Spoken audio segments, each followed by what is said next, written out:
اعوذ باللہ من الشیطان الرجیم بسم اللہ الرحمن الرحیم۔ ایک آدمی نے اپنی بیوی کا پستان چوسا، بہرحال اندر تو کچھ نہیں گیا، دودھ وغیرہ، اس نے تھوک دیا، کیا نکاح رہا یا ٹوٹ گیا؟ نہیں جناب، روز آپ دودھ پئیں، نکاح نہیں ٹوٹتا۔ اچھا ہے خام خواہ بازار سے دودھ خریدنا پڑے گا تو گھر میں دودھ کا انتظام ہو گیا نا۔ انا للہ و انا، اور فلمیں دیکھو، یہ فلموں کی برکت ہے، یہ اسی کی نحوست اور عذاب ہے کہ تم انگریزوں کی تقلید کر رہے ہو۔ عورت کا بال کٹوانا منع ہے، اور اگر ہے تو گزارش یہ ہے کہ اگر منع نہ ہوتا تو احرام میں صرف اتنے کاٹنے کا حکم کیوں ملتا؟ معنی یہ ہے کہ احرام کے باوجود بھی بال مجبوراً تھوڑے سے کاٹے۔ اگر گھر کا سربراہ صدقہ خیرات کرتا ہے گھر والوں کی طرف سے، انشاءاللہ سب کو ثواب ملے گا۔ عورت اپنے خاوند کے پیسوں سے صدقہ خیرات کر سکتی ہے؟ نہیں کر سکتی، خاوند کو بتانا ضروری ہے۔ کہتے ہیں کہ یہ پیر ہے، صلاۃ السلام بھی پڑھتا ہے، یعنی وہ بریلوی ہے، دم بھی کرتے ہیں، اس میں اثر ہے۔ اثر تو جوگی کے پھونکنے میں بھی ہوتا ہے۔ یہ کیا ہے؟ جوگی بھی منتر پڑھتے ہیں، سانپ کی زہر ختم ہو جاتی ہے، تو پیر کی بات تو کیا، وہ تو کسی بخار کے لیے پڑھتا ہوگا یا درد کے لیے۔ جوگیوں کے پاس تو ایسے ایسے یعنی انتر منتر جنتر ہوتے ہیں کہ وہ جناب اگر نعوذ باللہ سانپ بھی ڈس جائے پڑھتی ہیں، دم کرتے ہیں، ٹھیک ہو جاتا ہے۔ تو یہ ایسی بات، یہ کوئی اس کی ولایت کی دلیل نہیں ہے۔ اصل دلیل جو ہے ولی ہونے کی وہ اتباع محمد مصطفیٰ۔ ایک بات موٹی یاد ہے، اگر وہ کتاب اللہ اور سنت رسول اللہ پہ چلنے والا ہے تو وہ ہمارا پیر بھی ہے، مرشد بھی ہے، ہماری آنکھوں پر بھی ہے۔ لیکن اگر وہ بدعت کا مرتکب ہے تو وہ بدعتی ہے، اس کو ہم کبھی پیر نہیں مان سکتے۔ صلاۃ تسبیح پڑھنے کے بڑے فضائل ہیں، اس میں کوئی شک نہیں۔ کبیرہ گناہ معاف نہیں ہوتے جب تک توبہ نہ کرو۔ بھئی جب آپ اپنے ملک سے آتے ہیں اور کعبے پہ پہلی نظر پڑتی ہے تو دعا قبول ہوتی ہے۔ حدود حرم میں کہیں بھی نماز پڑھو تو 1 کا لاکھ ملتا ہے۔ نہیں، اگر خون نکل کے بہہ گیا ہے تو پھر آپ کو وضو کر کے طواف دوبارہ کرنا ہے۔ تو بہرحال اب بھی علاج یہی ہے کہ آپ وضو کر کے صرف 1 دفعہ طواف دہرا لیں۔ غیر مسلم کے ساتھ کھانا کھا سکتے ہیں؟ ہاں کھا سکتے ہیں۔ کہتے ہیں کہ 4 بچے ہوئے ہیں آپریشن سے، اب ڈاکٹر کہتے ہیں کہ ابھی یہ اور بچہ نہ ہو ورنہ اس کی جان کا خطرہ ہے، تو روک سکتے ہیں۔ کہتے ہیں بہت سارے لوگ کہتے ہیں کہ عمرہ نہ کرو، غریبوں کو رقم دے دو۔ یہ بھی تو ہم غریبوں کو دیتے ہیں نا، جب آتے ہیں بس والے، موٹر والے، گاڑی والے، ہوٹل والے، سب کو فائدہ نہیں ہوتا۔ کہتے ہیں کعبے کا غلاف کالا ہے تو ہم بھی کالے کپڑے پہن سکتے ہیں، آپ پتھر کے بنے ہوئے ہیں،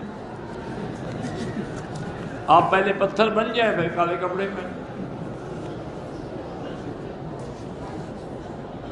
اگر ایک آدمی نے غلطی سے اپنی بیوی کو ماں کہہ دیا، کچھ بھی نہیں ہوتا۔ اگر ایک آدمی اپنی بیوی کو ایک ساتھ 3 طلاق دی اور بیوی کا روزہ ہو یا نہ ہو، 3 طلاق ہو گئی، بیوی کا کیا تعلق ہے؟ طلاق خاوند دیتا ہے، روزہ ہو یا نہ ہو۔ کہتے ہیں کہ میری بیٹی کی شادی ہو گئی، اس کی ساتھ جو ہے اس کے ساتھ سلوک برا کرتی ہے، تو وہ ہمیشہ اللہ سے یا ذا الجلال والاکرام، یا ذا الجلال والاکرام پڑھ کے دعا کیا کرے، اللہ رحم کریں گے۔ مطلب یہی ہے کہ مدینہ شریف جاتے ہوئے یا اپنے ملک جاتے ہوئے اپنے طواف کر لیں، چونکہ ایک حدیث مبارک میں ہے کہ ان یکون آخر العہد الطواف بالبیت، آپ کا آخری کام یہ ہو کہ طواف کریں، لیکن واجب نہیں ہے، واجب حج والوں کے لیے۔ کہتے جی آزاد کشمیر میں ایک رواج ہے کہ مردے کو دفن کرنے سے پہلے قبر میں سورۃ یاسین پڑھتے ہیں، دفن کے بعد اذان دیتے ہیں۔ یہ دونوں باتیں بدعت ہیں۔ ایک شخص کے پاس غصب کیا ہوا مال ہے، دوسرے شخص اس سے قرض لے کر تجارت کرتا ہے، کوئی بات نہیں، قرض لیا، اس کا کیا گناہ ہے؟ مال حرام جس کے ساتھ اس کے ساتھ حصے داری نہ کریں تو اچھی بات ہے۔ جب وطن واپس جائیں طواف الوداع واجب نہیں لیکن بہتر ہے کریں۔ سرکاری ملازمین کو جی پی فنڈ ملتا ہے، وہ ان کی اپنی تنخواہ کا پیسہ ہے، وہ لے لیں، بالکل نہ چھوڑیں۔ مسجد نبوی میں ایک نماز کا جو ہے 1000 ہے، 50,000 والی روایت ضعیف ہے۔ طواف کے دوران میں نے منہ میں نسوار رکھ لی، وہ طواف نہیں ہوا، دوبارہ کروں۔ کہتے ہیں مدینہ پاک میں ہم حضور کو حاضر ناظر جان کر صلاۃ و سلام، جب آپ ہر جگہ حاضر ناظر ہیں مدینہ کیوں جا رہے ہیں؟ تو صاف ظاہر ہے کہ آپ مدینہ میں حاضر ناظر نہیں ہیں۔ بہرحال اللہ کے تمام انبیاء زندہ ہیں اور حضور پاک بھی اپنے مزار مبارک میں زندہ ہیں، اور یہ بھی حضور نے فرمایا ہے کہ جو دور سے درود شریف پڑھے فرشتوں کے ذریعے پہنچایا جاتا ہے، اور جو میرے مواجہ شریف میں آ کے صلاۃ و سلام پڑھے میں اس کو سنتا ہوں۔ نماز میں خشوع اور خضوع پیدا نہیں ہوتا، اس کا طریقہ یہ ہے کہ جو کچھ پڑھتے ہو نا ایک ایک لفظ پہ غور کرو، الحمدللہ رب العالمین، اس طرح 8-10 دن جب غور کرو گے نا خود بخود خشوع پیدا ہو جائے گا۔ کہتے ہیں ہمارے ملک میں بڑا جھگڑا ہے کہ مردے سنتے ہیں یا نہیں سنتے ہیں، اللہ ہدایت دے دونوں کو۔ میں نے بتایا تھا شاہ جی ایک دفعہ تقریر کر رہے تھے، کسی نے چٹ لکھا کہ حضرت آپ کا کیا عقیدہ ہے، مردے سنتے ہیں یا نہیں سنتے؟ انہوں نے کہا میری تو زندہ بھی نہیں سنتے تو مردوں کی بات کر رہے ہیں۔ گھر میں نماز کیا، کوئی رشتہ دار مرد گھر میں آ جائے جس سے پردہ کرنا ضروری ہو تو نماز میں لگے رہنا ہے، نماز توڑ کے پردہ کرنا نہیں، ہر حال میں آپ نماز پڑھیں اس کے بعد پردہ کریں۔ باپ کا کاروبار سود کا ہے، ان نے مجھے دے کے عمرہ کرایا، وہ جائز، بالکل آپ کا کیا گناہ ہے؟ وہ گناہ گار وہ ہیں جو سود کھاتے ہیں۔ کوئی آدمی اپنی زندہ بیوی کی طرف سے عمرہ کر سکتا ہے، خوشامد کرنے کے اور بھی کئی طریقے ہیں، عمرہ ضروری تو نہیں، اس کے لیے کوئی گفٹ شفٹ لے جاؤ۔ دعا کریں کہ اللہ میری اولاد سے بھی یہ دین کا کام لے لے۔ میں نے 2 مرتبہ بچپن میں خواب دیکھا تھا، کسی کو بتانے کی ضرورت نہیں ہے، رکن یمانی کا دور سے اشارہ نہیں ہوتا، موقع ملے ہاتھ لگاؤ اور اشارہ نہ کریں۔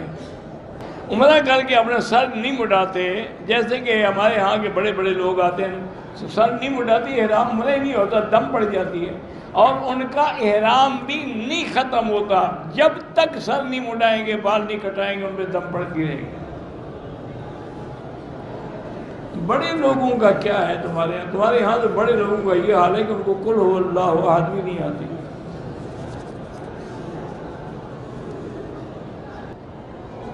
بچوں کو فرما بردار بنانے کے لیے اللہ تبارک و تعالیٰ سے ایک تو دعا کیا کریں، اور دوسرا رب حب لی من لدنک ذریۃ طیبہ انک سمیع الدعاء، اور اسی طرح اصلح لی فی ذریتی انی تبت الیک و انی من المسلمین، ہر نماز کے بعد پڑھا کریں۔ حرام مال کوئی مجھے صدقے کے طرف ہے، بھئی تمہارا گناہ نہیں، جس نے دیا ہے وہ گناہ گار ہے، اس کو حرام کا کوئی ثواب نہیں۔ اگر عورت نے عمرے کی نیت کر لی، احرام بھی باندھ لیا ہے، اگر آ جائے ہے تو عمرہ نہیں کر سکتی، بیٹھی رہے۔ اگر طواف کر لیا، صفا مروہ میں حیض آ گیا، صفا مروہ پوری کر لے۔ واللہ اعلم۔ ربنا تقبل منا انک انت السمیع العلیم وتب علینا انک انت التواب الرحیم۔ یا حی یا قیوم برحمتک نستغیث، یا حی یا قیوم یا ذا الجلال والاکرام، یا ذا الجلال والاکرام۔ اللہم فرج ہم المہمومین، نفس کرب المکروبین، واقض الدین عن المدینین، واشفنا واشف مرضانا ومرضى المسلمین، واشفنا واشف مرضانا ومرضى المسلمین، واشفنا واشف مرضانا ومرضى المسلمین۔ اللہم ارحم ضعفنا واجبر کسرنا، واشفنا واشف مرضانا ومرضى من اوصانا، وارحم موتانا واستجب دعاءنا ولا تخيب رجاءنا برحمتك يا ارحم الراحمین۔ اللہم انک عفو کریم تحب العفو فاعف عنا، اللہم انا نسألک العفو والعافیہ، اللہم انا نسألک العفو والعافیہ والمعافاة الدائمة في الدین والدنیا والآخرہ، اللہم انا نسألک العفو والعافیہ وتمام العافیہ وتمام العافیہ والشکر علی العافیہ۔ یا اللہ حرمین الشریفین اور بلد الامین کو قیامت تک ہر فتنہ سے محفوظ فرما۔ یا اللہ بیماروں کو شفا عطا فرما، ہماری ظاہری باطنی روحانی جسمانی نفسانی بیماریاں دور فرما۔ یا اللہ بے حیاؤں کو حیا عطا فرما، بے اولادوں کو اولاد صالح عطا فرما، جن کے گھروں میں بچیاں ہیں اللہ ان کو خیر کے رشتے نصیب فرما، بے روزگاروں کو روزگار عطا فرما، قرض داروں کے قرض عطا فرما، جن کے رزق میں تنگی ہے ان کے رزق میں برکتیں عطا فرما۔ یا اللہ مساجد مدارس پوری دنیا میں جہاں دین کے ادارے ہیں، دین کی جماعتیں ہیں، دین کے افراد ہیں، دین کے کام کرنے والے ہیں، سب کی حفاظت فرما۔ یا اللہ مسلمان فلسطین میں ہیں، حلب میں ہیں، شام میں ہیں، کشمیر میں ہیں، عرب میں ہیں، عجم میں ہیں، افغان میں ہیں، ان کی جان مال آبرو عزت کی حفاظت فرما۔ ربنا ظلمنا انفسنا ان لم تغفر لنا وترحمنا لنكونن من الخاسرین۔ ربنا آتنا فی الدنیا حسنۃ وفی الآخرۃ حسنۃ وقنا عذاب النار۔ صلی اللہ تعالی علی خیر خلقہ سیدنا محمد وعلی آلہ واصحابہ اجمعین۔ اللہم صل علی سیدنا محمد